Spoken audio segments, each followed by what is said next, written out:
topic I want to talk about today is basically the metaphysics of beauty.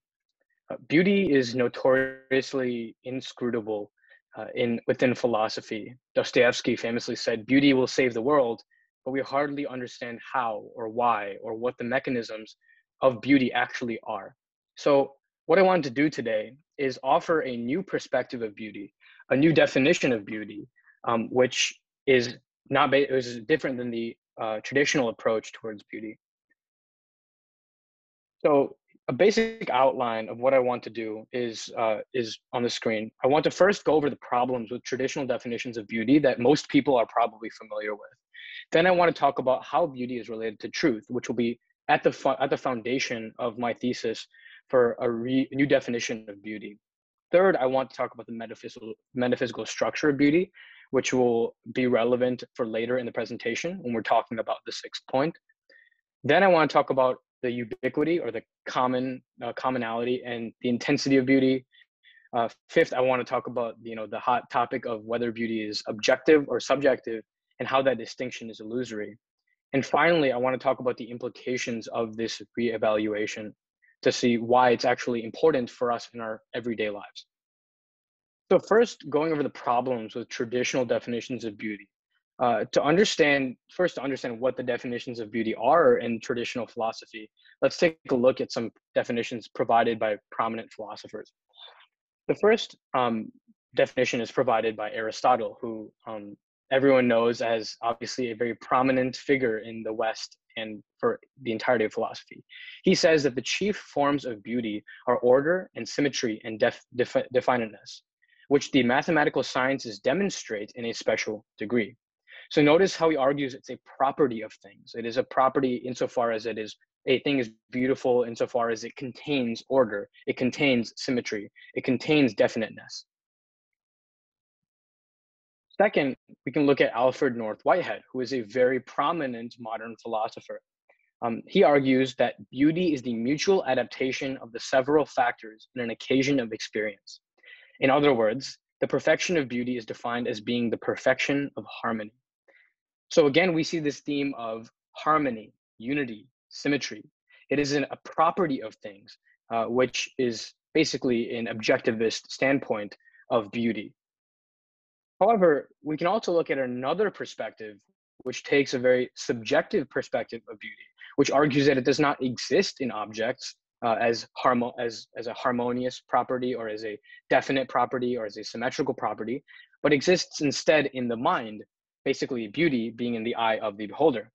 So here we have David Hume. He says that beauty is no quality in things themselves. It exists merely in the mind which contemplates them. And each mind perceives a different beauty. One person may even perceive deformity, where another is sensible of beauty. So with these definitions, you might think, okay, I'm going to take one side or the other. You might take the objectivist side or you might take the subjectivist side. But there are a bunch of problems with these traditional definitions. And the fact that it is so normal to us to think about beauty this way as a property of things is in and of itself problematic, and it leads to the inscrutability and the mystery of beauty in philosophies of beauty. So notice how every single definition defined these concepts as ontological. What does ontology mean? Ontology is the study of being. Both objectivists and subjectivists treated beauty as an object. The only difference is that objectivists claimed that beauty is inherent to objective reality. Harmony, order, definiteness, symmetry is inherent to objective reality. Subjectivists just take it in a different direction, stating that the object of beauty does not exist in external reality, objective mind. So both of these perspectives see beauty as a thing, as a principle, alongside maybe truth, alongside goodness, the other transcendentals. But the problem is that beauty is not ontological. At least that's my thesis. And the reason for that is we can analyze the differences it has to the other transcendentals. So the other transcendentals, such as goodness or truth, can be ascertained apart from experience.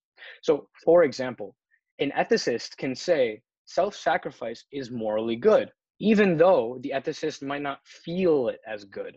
the moral subjectivist can do the same thing. They can say self-sacrifice is good in a particular society, in their particular society, even if they don't feel it as good.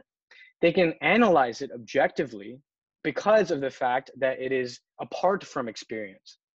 On the other hand, beauty cannot be ascertained in such a manner.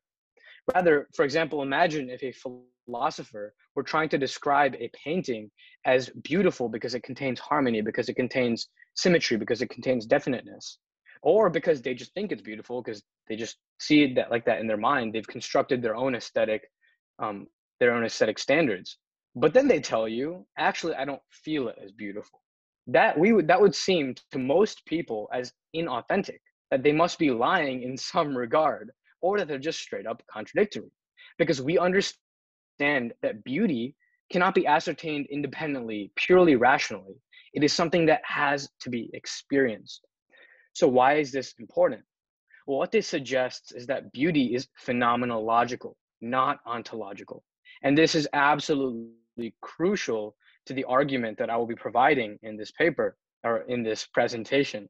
So what is phenomenology? Phenomenology is the study of experience. It focuses on the subject of experience as opposed to objective reality that exists outside of us. So given that basic understanding of beauty as experience, as a phenomenological experience, as opposed to a thing that exists in reality or that a thing that is constructed within someone's mind, let's move on to beauty and its relation to truth. To understand this, or to introduce this section, I want everyone to take a look at this painting. This painting is called La Primavera. It's the one that we actually studied in SLE. And I wrote my paper about this for the art essay that we had to do. If you look at this painting like I did, I thought it was quite ugly in the beginning. There's a weird blue entity on the right side of the painting grabbing a woman in a way that is extremely suspicious. We see a man looking at these oranges in the sky. We see a Cupid on the top, blind, about to shoot a woman with an arrow. It's a strange painting. It doesn't seem very beautiful. Perhaps it might be beautiful in its detail, but nothing more than that. But then when I learned about the history of the painting, how it was commissioned by a couple so it can commemorate their wedding, when I learned about the intricacy of the painting, there are hundreds of species of flowers within this painting, intricately and deliberately painted. And every single flower, almost every single flower, actually has a mythical symbolism regarding marriage, regarding love.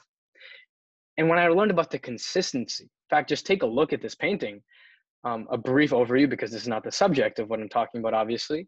But basically, this painting demonstrates to many scholars a progression of chaste and Christian love within marriage.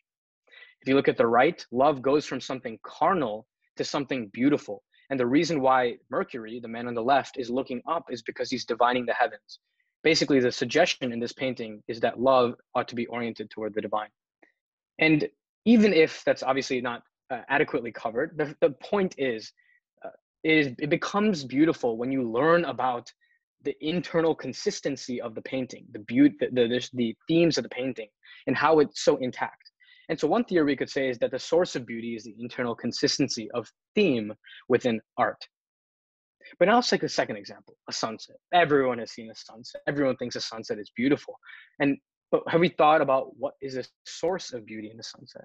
It can't be the color. If you had different colors, it might be a little less beautiful, but it won't lose its beauty. It might have, again, a strange, different type of beauty. A rectangular sun will be a little bit odd, but it won't lose its beauty. It won't be ugly at that point. Rather, it seems that the beauty of a sunset is found in its magnitude. When one looks at a sunset, they are reminded of the sheer majesty of nature, and they are reminded of their minuteness in relation to the expansiveness of nature. If a sunset, for example, were to be small or minuscule, it would lose its beauty. It would lose its grandeur. It would lose what makes it so beautiful. And so it seems that the source of beauty is the majesty of scope, or the grandeur of a particular object. And then we run into a problem. These are different sources of beauty. La Primavera argues that beauty is internal consistency. The sunset example argues that beauty is magnitude. And even if you don't agree with my examples, the beauty that we understand in La Primavera, at least superficially, doesn't seem to be the beauty that we experience in the sunset. They seem to be different observations, but the experiences are the same. And so what is common? How can we arrive at a singular, more united definition of beauty, more united metaphysics of beauty? It seems that the only option we have is to understand beauty as the perception of truth. In other words, reality as such. Sure, the aesthetic consistency of La Primavera is beautiful, but it is beautiful because of the fact that we are confronted with a truth.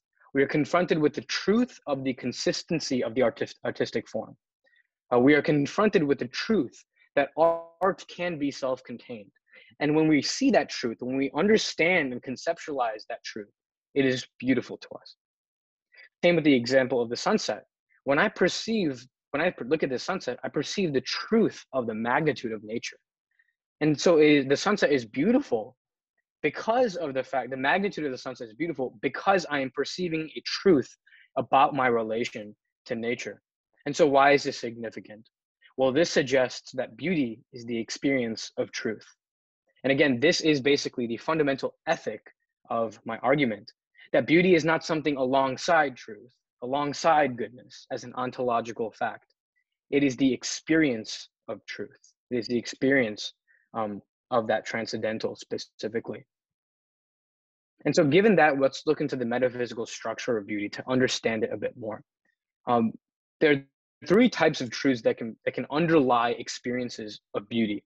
So there are particular truths, they're specific to the object, and they require perception. So for example, this is very basic. We can look at the sunset and say, sunsets mimic art in their form and content. That should be there, not its. In their form and content. That's a pretty basic fact. We can just perceive that. There's also universal truths, which are generalizable to existence. For example, this would be, nature is sublimely grandiose compared to man. It's a point made about the grandiosity or the general scope that we see in a sunset, that we're ascertaining in a sunset. This requires your intellect. This requires you to be able to generalize. It is going from particular to sunset to generalizable fact of nature. And so this is obviously more difficult than just stating a brute fact of a particular. But the final truth is existential. It is specific to the subject of the observation. For example, you can say existential truth is, I desire to immerse myself in majesty rather than to assert myself as the center of reality. So when I look at a sunset, I realize that I desire sublime majesty. I desire to be united with that. I do not desire to assert myself violently, abruptly as the center of all intention. I just want beauty. And this requires self-authenticity, which I don't think I have, but we're all obviously striving for that. The reason why I mentioned it requires self-authenticity, though, is because it proves that existential truths are the most difficult to extract out of all the different truths. So given this will all be relevant toward the end of the presentation. But given that, we can take a look at then the ubiquity and the intensity of beauty. There's a major question that arrives at this framework of beauty so far. You might say, okay, Aditya, if you believe that beauty is the experience of truth, that's fine. But if all truth can be experienced as beauty, then why is beauty not more common? I experience truth all around me. I experience the truth of this pen existing. Then why do I not see it as beautiful? If truth can be experienced as beauty, why do I not experience the truth of this pen, as beautiful? And the simple fact is, most people don't experience it as beautiful. Facticity, which is basically the sheer brute existence of this pen, that's what facticity is. We don't experience this as beautiful, but the point is that we should experience it as beautiful. And that's the point of many points of the thesis. And if we take, for example, wind, the slightest gust of wind, in fact, communicates a very profound claim, a profound existential truth that is capable of generating beauty. When I feel the wind on my face, I can extract, why do I feel that? What truth can I find in that? I find the truth that I exist, that I am here. I've interacted with a strange natural phenomena around me, the wind. Um, I exist and I'm immersed in experience. And from that can the experience of that fact is beautiful. And this will be revisited again at the end. I keep mentioning that, but it will be revisited toward the end of this presentation. So in reality, truth and the experience of truth as truth as beauty should be more ubiquitous. It should be more common.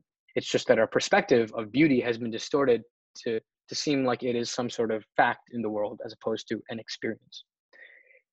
However, then there's the concept of the intensity of beauty. Because then there's a question of, okay, if beauty is ubiquitous, if beauty is everywhere, then is all beauty equal? Is every experience of beauty equal? And this is also not true. Beauty is obviously not equal. A more grandiose truth generates a more intense beauty. I don't mean grandiose in physical size, I mean in conceptual scope. So for example, the facticity of a boulder, so like the fact that it exists, can be experienced as beautiful, the same way this pen can be experienced as beautiful. I can see this boulder and realize, wow, it is an object in the world. That is an amazing thing. That is a beautiful thing. On the other hand, the love between spouses can be experienced as even more beautiful. And anyone who is married understands this. And the reason why is because of the larger scope of truth that is involved. Self-sacrifice is conducive to human flourishing, mutual pursuit of virtue. These are truths which are evident within love, within marriage, that are more grand, that have more impact, that are more personal to us than the truth of a boulder's existence. And so what that shows is that the more grandiose, the more conceptually grand a truth is, the more intense of a beauty it will generate. So given that, we can go into another, one of the last points of this presentation, which is the controversial objective-subjective divide within the philosophy of debate. Now, let me preface this by saying I started this pursuit of this topic as an objectivist about beauty. I believe that beauty was an objective fact of the world. I've changed my mind on that, but not in a way that one might expect. There is a foundational error, in my view, of applying the terms objective and subjective to the concept of beauty. Notice how the terms objective and subjective presuppose that beauty is an ontological fact, that it is an object in reality, in the external world, that's the objective side, or it is an object within the subjective mind, that is a subjective fact.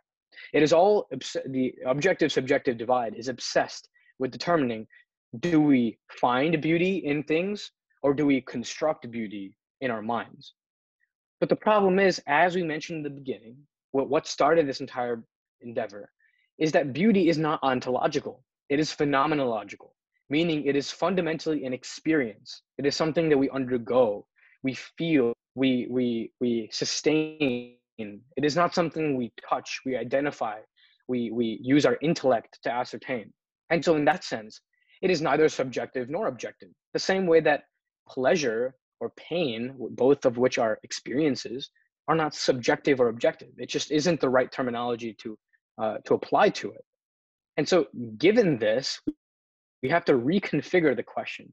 The question is not, is beauty an objective property of reality? Rather, the question is, we have to find a new question and reconfigure in phenomenological terms. And so the new question is there an objectively greatest of beauty which can be attained? This is one of the most important questions that we have to answer for ourselves. The reason why is because if there is not an objectively greatest experience of beauty, notice I'm not saying objective beauty, but objectively greatest experience of beauty.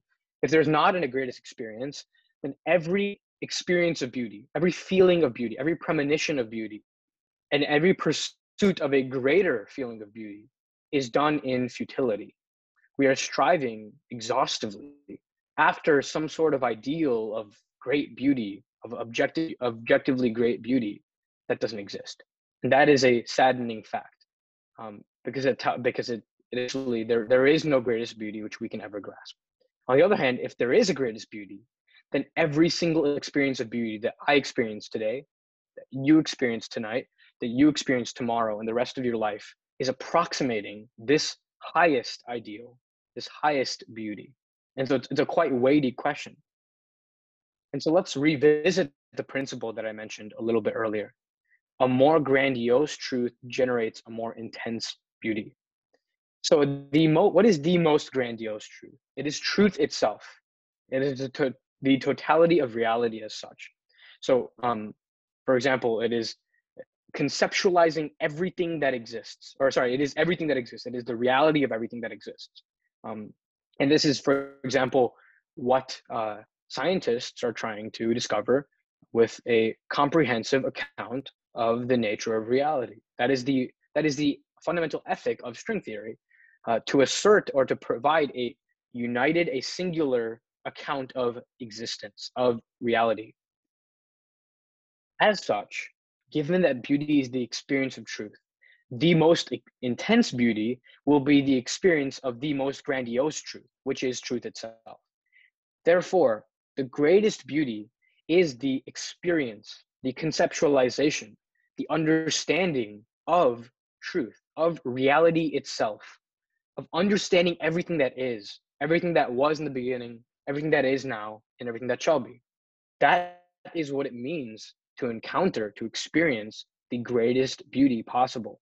And this is why, again, going back to scientists, this is why there is an insistence that string theory must be elegant, because there is an understanding that theories which describe the totality of the universe must be elegant, because truth itself, as the totality of all that is, the experience of that is beauty. It is what we associate with elegance. And so, given this, the fact that the greatest beauty is the conceptualization of truth itself, this is why we pursue philosophy. We pursue wisdom so we can get closer to the absolute truth, to everything to know what is, to know truth, so that we can experience beauty. Whether we do that unknowingly or knowingly is besides the point. But in pursuing wisdom and pursuing philosophy, we come closer to beauty. And it's also the reason why we have theology. We recognize the inability, at least theologians and religious people will recognize the inability to grasp the truth, the inability to conceptualize all that is due to our finitude, due to our finite minds. And so instead, we decide to receive the truth, to receive God himself.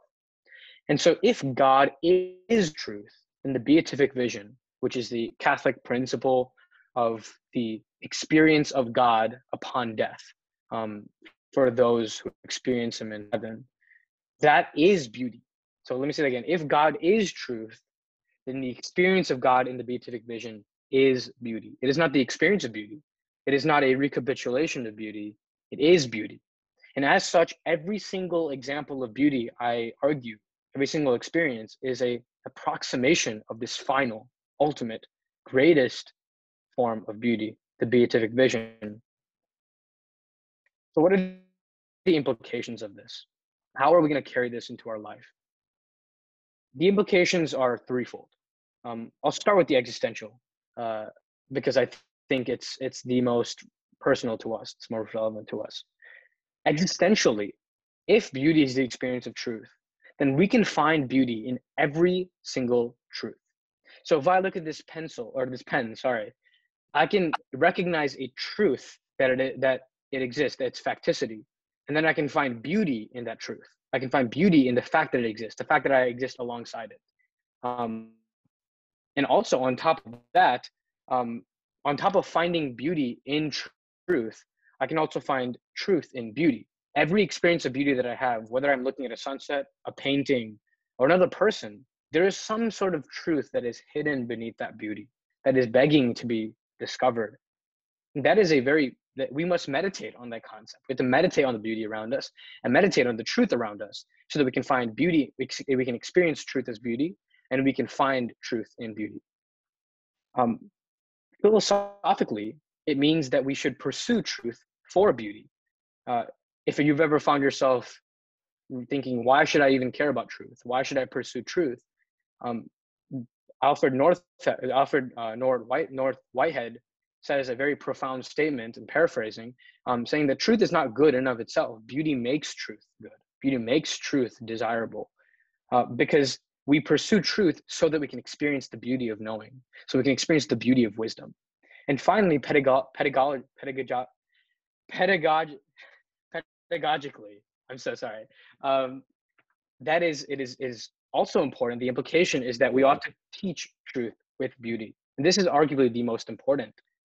Instead of just telling students, hey, believe or memorize these facts about history, for example, instead, we have to teach them what it means to experience the truth of history. We have to instill an experiential or an existential desire in them. We have to show them how it feels to be united with someone who existed millennia ago. We have to understand, we have to show them how it feels to perceive or to conceptualize the beauty of struggling historically to liberate your people or to find a truth. Only when we teach these truths as experience will we ultimately realize truth, will we ultimately find truth. Because although the world has been numbed to truth, although the modern mind is no longer convicted by truth, the modern mind, the modern heart can be revived by beauty, because beauty is something that everyone wants. Truth might not be something that everyone wants, but beauty is something we all desire. And so given that beauty is the experience of truth, we all ought to ascertain truth so we can experience beauty, and we have to meditate on beauty so that we can ascertain truth.